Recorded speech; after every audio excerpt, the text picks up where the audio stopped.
اب نوٹ کر لیجئے یہ کتابیں اگر آپ پڑھنا چاہیں تو کتاب الملاہی میں پڑھیے. بدترین عذاب عربوں پر آیا کھڑا ہے، سروں پر تنا ہوا ہے، بدترین. اوپر خاک اس طرح گیا ہے تو اٹھانا بیٹھنا، یہ اندر تو انگارا ہے، اوپر سے راکھ ہے، اس سے دھوکہ نہ کھا جانا ان کے دلوں کے اندر. اور بش نے کہا تھا مسلمان چاہتے ہیں کہ ہسپانیہ سے لے کر انڈونیشیا تک نظام خلافت قائم کریں. اور میں حیران ہوا تھا کہ اس کا وقت کو ہسپانیہ کا خیال کیسے آ گیا. ہمیں تو کبھی آتا ہی نہیں، اب ہم تو بھول گئے. تو 500 برس پرانی بات ہے جبکہ وہاں سے ہمیں نکال دیا گیا تھا. اگرچہ اقبال نے کہا تھا ہے ارض فلسطین پہ یہودی کا اگر حق، ہسپانیہ پر حق نہیں کیوں اہل عرب کا. ہسپانیہ میں تو 800 سال حکومت کی مسلمانوں نے، اور ابھی 500 برس ہی گزرے ہیں نا. یہودی تو ارض مقدس سے 2000 سال نکالے گئے، انہیں نہ کیا بات کیا گیا، عربوں کے سینے میں خنجر پھونک دیا گیا. تو چھوٹا سا ملک جو چاہتا کرتا، کوئی پوچھنے والا نہیں. امریکہ جیسے اپنے بیٹے کی حفاظت کرے ویسے کرتا اس کی. اور حضور نے فرمایا ہے وہ جنگ جب ہوگی تو ایک باپ کے اگر 100 بیٹے ہوں گے تو 99 ختم ہو جائیں گے، ایک بچے گا. یہ حدیث سے صحیح. اور آپ نے فرمایا ویل للعرب من شر قد اقترب، عربوں کے لیے ہلاکت ہے، عربوں کے لیے بربادی ہے اس شر سے جو قریب آ چکی ہے. اور آج جس طرح انہوں نے ان کی تہذیب کو اختیار کر لیا، دبئی جا کر دیکھیے بدترین مغربی معاشرہ جو ہے وہ دبئی کے اندر ہم نے قائم کر کے دکھا دیا. اب سعودی عرب اس راستے پر بڑھ رہا ہے. اور اس کے بعد نمبر 2 پر جو ہے ہم پاکستانی ہیں. لیکن میں اس کے پہلی بات جو کہہ رہا ہوں وہ تو یقینی ہے، اس میں تو احادیث صحیحہ موجود ہے. اگرچہ اس کے بعد پانسا پلٹے گا، پھر حضرت مہدی کا ظہور ہوگا، پھر حضرت عیسیٰ کا نزول ہوگا، اور وہ گریٹر اسرائیل گریٹر گریو یارڈ بنے گا یہودیوں کا. ایک ایک یہودی قتل ہوگا اور دفن ہوگا. یہ بات میں ہونا ہے، میں پہلی بات پچ کر رہا ہوں. پانسا پلٹے گا جب پلٹے گا. ابھی جو سامنے ہے وہ کیا ہے؟ اس ملحمۃ العظمیٰ کہا حضور نے، جسے آرمگیڈون کہتے ہیں عیسائی.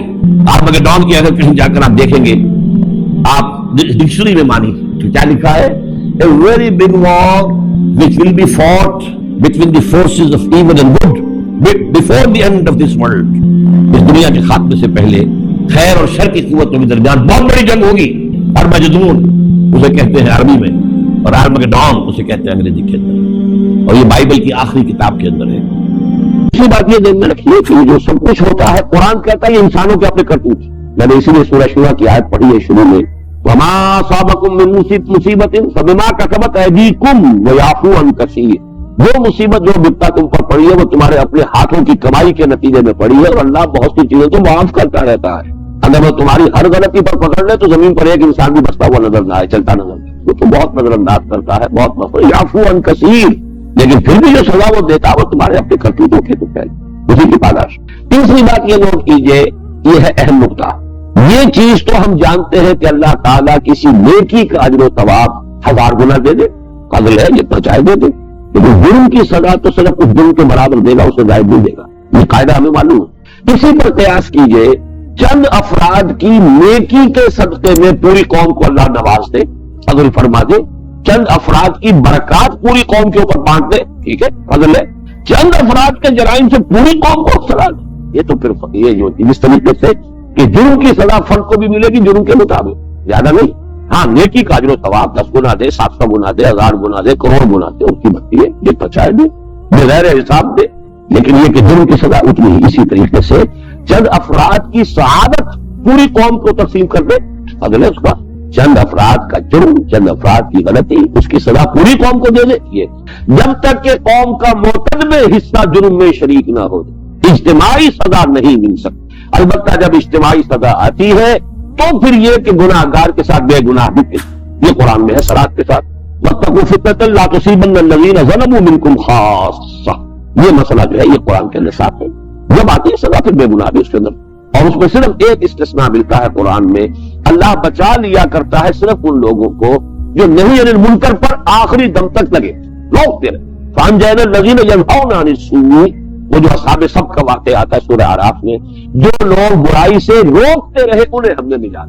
اگر اس کام میں لگے رہے کچھ لوگ تو امید کر سکتے ہیں، ورنہ یہ ہے کہ پھر اس وقت بے گناہ بھی گناہ گاروں کے ساتھ پیش جائے. اچھا یہ مسئلہ اس وقت ہمارے لیے زیادہ اہم اس لیے ہو گیا ہے کہ ہم اس کے اسباب و عوامل کا جائزہ لیں. میں ہی وہی تصویر اب کراچی کی بن چکی ہے، لیکن ہمارے لوگ اب بھی حقیقت کو دیکھنے سے انکاری ہیں. میں نہیں وہی تصویر بن چکی. اگر آپ جائزہ لیں گے معلوم ہوگا جو کی تو وہ بات جو ہے یہاں پر جیسے ریپلے، آج کل ایکشن ریپلے جو ہے وہ آپ کو نظر آتا ہے، وہ کہیں گیم میں کسی میچ میں پھر وہ ایکشن ریپلے ہو رہا ہوتا ہے. بالکل کراچی کا معاملہ جو ہے مشرقی پاکستان کا ایکشن ریپلے. اس لیے ذرا تجزیہ کرنے کی ضرورت ہے، اور بہرحال اس تجزیے میں پھر ہمیں ذرا ہمت اور جرأت کی بھی ضرورت ہے. اس میں کچھ پردہ نشینوں کے بھی نام آتے ہیں. ہمیں کم سے کم یہ کہ اب جب کہ 47.5 برس ہونے کو آ رہے ہیں شمسی حساب سے بھی پاکستان کو قائم ہوئے، تو ہمیں اتنا بالغ ہونا چاہیے کہ ہم تجزیہ حقائق کو دیکھ سکیں اور حقائق کا اعتراف کریں. اب پہلی بات تو یہ سمجھیے کہ ہم سے ایک بہت بڑی اجتماعی غلطی ہوئی تھی ہماری قیادت سے، اور وہ غلطی یہ تھی کہ 1940 کے پاکستان ریولوشن میں 1946 میں ترمیم کر کے ریاستوں کی بجائے ایک ریاست کا نقشہ ہم نے تیار کیا. یہ غلطی تھی، ماننا چاہیے غلطی. نیک نیتی سے ہوئی. اصل میں تحریک پاکستان ایک تحریک تھی. تحریکوں میں عام طور پر ہوش پر جوش غالب ہے، ورنہ تحریک چلتی نہیں. جذبات چاہیے، جوش چاہیے. اس جوش کی ہیٹ میں، اس کی گرمی میں جو حقائق تھے جغرافیائی ان کو ہم نے نظر انداز کر دیا. اور بنگالی قوم زیادہ جذباتی ہے عام دوسرے ہندوستان کے دوسرے مسلمانوں کی نسبت. آب و ہوا کا ایک خاص مزاج بنتا ہے. اور آپ کا علم میں ہوگا یہ کہ A.K. فضل الحق صاحب نے زور دے کر قائد اعظم کو مجبور کیا تھا کہ وہ 40 کے ریزولوشن میں سے وہ ایس نکال. اسٹیٹس کا لفظ تھا، states in the north east and north west of Pakistan. حقیقت میں جغرافیہ جو ہے 1000 میل کا فاصلہ، درمیان میں سمندر تو نہیں تھا، وہ خلا تو نہیں تھا، ہاسٹائل ٹیریٹری، پیدائشی دشمن پاکستان کا، وہ درمیان میں. ان جغرافیائی حقائق کو تحریک پاکستان کے جوش اور جذبے میں نظر انداز کیا گیا. قائد اعظم کا ایک جملہ بڑا خوبصورت ہے، ایک پارلیمنٹرین کی حیثیت سے واقعہ یہ ہے کہ قابل داد جملہ ہے. قائد اعظم کو چونکہ اس کی مہارت تھی، برٹش پریس میں کچھ چیزیں ایسی آئی تھی پاکستان کے معاملے میں کہ جغرافیائی اعتبار سے یہ وائبل اسکیم نہیں ہے. تو قائد اعظم کا جملہ ہے کہ the British press has found about some geographical difficulties in the way of Pakistan. May I ask them, by what rule of geography are they here? کیا میں انگریزوں سے پوچھ سکتا ہوں کہ آپ کون سے جغرافیہ کے اصول کے تحت یہاں پہ حکومت کرتے ہیں یا کر رہے ہیں اب بھی؟ تو جغرافیہ جو ہے 7 سمندر پار سے آ کے آپ نے حکومت کری. تو مشکل جواب تو ہے، اس میں کوئی شک نہیں. پارلیمنٹرین جس کو ہم کہتے ہیں اس کی بھی ایک بڑی ایک عمدہ مثال ہے. لیکن یہ تو بہرحال حقائق کو تو آپ نہیں جھٹلا سکتے. حقائق تو حقائق. میرے نزدیک یہ ہم سے ایک غلطی ہوئی ہے، گڈ فیتھ میں ہوئی ہے، نیک نیتی سے ہوئی ہے، لیکن حقائق کو نظر انداز کرنا صحیح نہیں تھا. اسے شروع سے اگر یہ 2 ملک ہوتے تو دونوں ملک چونکہ ہندوستان کی دشمنی سے دونوں کو سابقہ ہوتا تو مجبوراً ایک دوسرے کے ساتھ کوآپریٹ کرتے یا زیادہ سے زیادہ کانفیڈریشن بناتے. کانفیڈریشن اگر ہوتی ہے تو وہ ایسی شے ہوتی ہے کہ اس کی گرا کھل بھی آسانی سے سکتی ہے اور اس کو باندھا بھی آسانی سے جا سکتا ہے. ایک ملک بن کر اس کا پھر علیحدہ ہونا آسان نہیں تھا. کانفیڈریشن جیسے کہ مثال موجود ہے تاریخ کے اندر، آپ کو معلوم ہے یہ جو بنا تھا یونائٹڈ عرب ریپبلک، مصر اور سیریا کا کانفیڈریشن تھا، جیسے بنا تھا ویسے وہ کل بھی نہیں تھی آسانی کے ساتھ، کوئی خون خرابہ نہیں، نہیں ساتھ چل سکتے. السلام علیکم. لیکن یہاں معاملہ جب ایک ملک بنا لیا گیا تو اس کا معاملہ جو ہے اس سے کہیں زیادہ پیچیدہ. پہلی غلطی یہ. دوسری بڑی غلطی، اور اس کو ہم کہیں گے ہمالائن مسٹیک، اور یہ ہے اصل سبب، بیماری اصل یہ ہے. واضح طور پر نہ صرف یہ کہ اعلان نہیں کیا گیا پاکستان بنتے ہی کہ یہ ایک حقیقی اسلامی ریاست ہوگی، بلکہ راستہ عملاً وہ اختیار کیا گیا کہ گویا کہ یہ ایک جدید طرز کی مغربی سیکولر جمہوری ریاست. بھوپندر ناتھ منڈل پہلا وزیر قانون بن رہا ہو اور سر ظفر اللہ خان یہاں کا پہلا وزیر خارجہ بن. ہم نے کیا امپریشن دیا؟ تو یہ کوئی کٹر مذہبی ریاست نہیں ہے. وہ لفظ اس وقت استعمال نہیں ہوتا تھا فنڈامنٹلسٹ، لیکن ہم نے اپنے عمل سے ثابت کیا کہ یہ کوئی فنڈامنٹلسٹ اسلامک اسٹیٹ نہیں ہے، یہ تو بالکل مغربی جمہوری اصولوں پر ہے. اور اس میں پھر قائد اعظم کا وہ جملہ، توجیہ اس کی کیا ہے کیا نہیں ہے، میں خود اس کی توجیہ کر چکا ہوں، اور وہ میری کتاب جو ہے استحکام پاکستان میں اس کی توجیہ موجود ہے. لیکن توجیہ اور ہے اور ایک جملہ بول کیا رہا ہے سامنے. Very soon Hindus will cease to be Hindus and Muslims will cease to be Muslims, not in the religious sense, because religion is the private affair of the individuals, but in the political sense. بتائیے دنیا میں secularism کا اس کے سوا کوئی definition ہے؟ چلو ان کی ڈیفینیشن نہیں ہے. سب مذہب انفرادی معاملہ، بھائی ہندو ہے، سکھ ہے، پارسی ہے، عیسائی ہے، برابر برابر برابر برابر. تم مسجد میں جاؤ، تم مندر میں جاؤ، تم سینیگاگ میں جاؤ، تم چرچ میں جاؤ، تم جہاں جاؤ، نہیں جاؤ، کہیں نہ جاؤ، ایک کو پوجو، 100 کو پوجو، کسی کو نہ پوجو، لیکن یہ کہ مذہب کا مسئلہ جو ہے وہ ریاست سے متعلق نہیں ہے، ریاست میں تو اکثریت کی رائے ہے۔ یہ ہے پکچر جو ہم نے دی ہے۔ نتیجہ یہ ہے کہ اب جوش جو ہوتا ہے، جوش کا معاملہ یہ ہے کہ جتنی شدت سے اٹھتا ہے اتنی شدت سے بیٹھ بھی جاتا ہے۔ یہ پہاڑی نالوں کے سیلاب کے مانند ہوتا ہے جوش، رود کو ہی اس کو کہتے ہیں، ذرا غازی خان میں اور سندھ میں بھی اور بلوچستان میں بھی کہتے ہیں کہ سمندری جب کو آتا ہے نالا، اس میں سیلاب آتا ہے تو قیامت کا سیلاب ہوتا ہے، لیکن گزر بھی ایسے جاتا ہے جیسے کبھی پانی تھا ہی نہیں ہے۔ وہ جوش ایک دم ٹھنڈا بیٹھا ہے، اور سب سے زیادہ ٹھنڈا بیٹھا مشرقی پاکستان۔ میں تو جرت نہیں کر سکتا یہاں میرے پاس جو 40 50 صفحات کے خطوط آئے ہیں ایک صاحب کے، ایک بنگالی مسلمان ہیں مولانا امام الدین محمد طاہا، ان کے والد مولانا شبیر احمد عثمانی رحمۃ اللہ علیہ کے بڑے کلوز فرینڈ اور ایسوسیٹ، قرارداد مقاصد کے کو آتھر، اور مسلم لیگ کے وہ جو بھی دیوبندی علماء کا جو حلقہ تھا جس نے کہ مسلم لیگ کے لیے بے پناہ کام کیا، مولانا ظفر احمد عثمانی اور شبیر احمد عثمانی، ان کے لیکن اس شخص کے اگر میں جذبات آپ کو بتاؤں پاکستان اور پاکستان کی قیادت کے خلاف، وہ تو کہہ رہے تھے میرے خطوط شائع کرو، شائع کر نہیں سکتا میں پاکستان، حالانکہ میں تو اس اعتبار سے شاید زیادہ ہی بدنام ہوں کہ یہ جو منہ میں آتا کہہ دیتا ہے، تو لیکن میں بھی ان خطوط کو شائع کرنے کی ضرورت نہیں کر سکتا جو اس میں جذبات ہے پاکستان کے خلاف اور پاکستان کی پہلی قیادت کے خلاف، تو موقع دیا۔ اور وہی میں سمجھتا ہوں کہ اصل میں وہ جوش، بنگالیوں میں جوش زیادہ تھا۔ مسلم لیگ بنی ہے ڈھاکہ میں 1906 میں، مسلم لیگ کی طویل ترین عرصے تک منسٹری رہی ہے یونائٹڈ بنگال میں، حالانکہ یونائٹڈ بنگال میں مسلم اکثریت جو ہے وہ تقریباً ویسی ہی تھی جیسی پنجاب میں تھی، کوئی بہت بھاری اکثریت نہیں تھی۔ ہندو مسلم یونائٹڈ بنگال میں کتنا فرق تھا، لیکن وہاں اس پنجاب میں آخری وقت تک ایک دن مسلم لیگ کی منسٹری نہیں بنی، اور وہاں پر جو ہے یہ آپ کے خواجہ ناظم الدین صاحب کتنے طویل عرصے تک چیف منسٹر رہے ہیں یونائٹڈ بنگال کے۔ وہ جذبات تھے ان کے، لیکن ان جذبات کے اوپر ظاہر بات ہے کہ عوامی سطح پر آپ کو معلوم ہے اب بھی ایوریج بنگالی مسلمان میں مذہبی جذبہ ایوریج پاکستانی مسلمان سے 10 گنا زیادہ۔ آج بھی ایودھیا کی مسجد کو گرایا گیا، آپ نے تو صرف یہاں چند مندر گرا دیے، پھر اس کا جو جرمانہ بھی ادا کر دیا یہ لو بھائی۔ ان کا جلوس چلا تھا جسے جا کر انڈیا کے بارڈر پر بمشکل روکا ہے حکومت، they wanted to cross into West Bengal, جانا چاہتے تھے ایودھیا۔ ہم نے کیا کیا؟ 10,000 کا ایک ہوا ہے ابھی حال ہی میں ان کا لینڈ مارچ چٹاگانگ سے لے کر ڈھاکہ تک وفات شریعت کی، ہمارا کیا؟ لیکن یہ کہ بہرحال اس کا رد عمل مشرقی پاکستان میں ہوا۔ مذہبی جذبے کو آپ نے جو ہے اسی وقت اس کے اوپر تو آپ نے پانی ڈال دیا۔ اچھا، اب جو تیسری کمپلیکیشن، مغربی جمہوریت کے تحت پاکستان کا کوئی دستور بننا ممکن ہی نہیں تھا۔ ہم تو فانی جیتے جی وہ میت ہے بے گور و کفن، غربت جس کو راش نہ آئی اور وطن بھی چھوٹ گیا ہے، تو سمجھیے یہ نقطہ آپ کو کوئی اور نہیں بتائے۔ امپاسبل، یہ جو پاکستان کا دستور نہیں بنا 26 برس تک کیوں نہیں بنا؟ کوئی تاخیر تو کوئی 22 سے تاخیر بھی تھا، کوئی سبب تو ایسا تو نہیں تھا کہ بغیر سبب کے کوئی کام ہو جائے، پاسبل نہیں تھا۔ آپ مغربی جمہوریت کے اصول کو لیں گے، ون مین ون ووٹ، ون مین ون ووٹ سے ڈیسائسو ویٹو جاتا تھا ہندو کے ہاتھ۔ مغربی پاکستان کی آبادی کم، مشرقی پاکستان کی زیادہ، بیلنس آف پاور کدھر گیا؟ ون مین ون ووٹ سے مشرقی پاکستان، اور وہاں 1 کروڑ ہندو موجود تھا، گویا کہ اصل فرق جو پڑے گا بیلنس میں وہ ہندو کے ہاتھ کا ہے۔ ترازو آتی تھی ہندو کے ہاتھ میں، پلڑا جو ہے مشرقی پاکستان کے مسلمان کا مغربی پاکستان کا برابر۔ یہ چیزوں کمپلیکیشن کیسے بنائے؟ جبکہ صورت کیا ہے، اگر یہ کوئی اسلام کے لیے کام تھا، پین اسلامزم کی طرف تھا، اگر اس کو دیکھا جاتا تو مغربی پاکستان، یہ بات کہنے کی تو نہیں ہے لیکن اب تو کہہ سکتے ہیں، from all practical purposes مغربی Pakistan was the main and primary Pakistan, مشرقی پاکستان was secondary پاکستان۔ مصور پاکستان علامہ اقبال نے تو مشرقی پاکستان کا خواب تک نہیں دیکھا، ان کے خطبے میں صرف مغربی پاکستان کا تذکرہ ہے۔ 1930 کا خطبہ جو ہے at least in the north west of India, بس یہ نارتھ ایسٹ کا کوئی سوال ہی نہیں۔ نمبر 2، رقبہ دیکھیے، ریسورسز دیکھیے، پھر عالم اسلام کے ساتھ کنٹینیوٹی دیکھیے۔ مشرقی پاکستان تو کفر کے اندر جزیرہ ہے، چاروں طرف کفر، ایک طرف کہہ دیں آپ کے پانی ہے، باقی یہ کہ سارا کفر ہی کفر۔ برما میں کیا ہو رہا ہے مسلمانوں کے ساتھ آج؟ ویسٹ میں بھارت ہے، سر کے اوپر وہ سوار ہے، انتہائی وحشی قسم کے قبائل، چاہے وہ ہندو ہے اور چاہے وہ کچھ بھی نہیں ہے، لیکن بہرحال اسلام سے مسلمانوں کی جو نفرت ہے وہ آپ جو کچھ ہوتا رہتا ہے ان چھوٹی ریاستوں کے اندر، وہاں وہ منی پور ہو، وہ ہو، امپھل ہو، یہ جو کچھ ہوتا ہے وہاں آپ کو معلوم ہے۔ بیچارہ مشرقی پاکستان تو، اور پھر اتنا کم رقبہ اور اتنی حاضری کا پہلے لوڈ نفری کا، ڈیولپمنٹ کے چانسز کا، مغربی پاکستان کے ریسورسز، ہر طرح کا سوائل، منرلز، ہر چیز، پھر عالم اسلام کے ساتھ اس کی کنٹینیوٹی، تو اصل پاکستان یہ بنتا ہے، وہ بنتا ہے سیکنڈری۔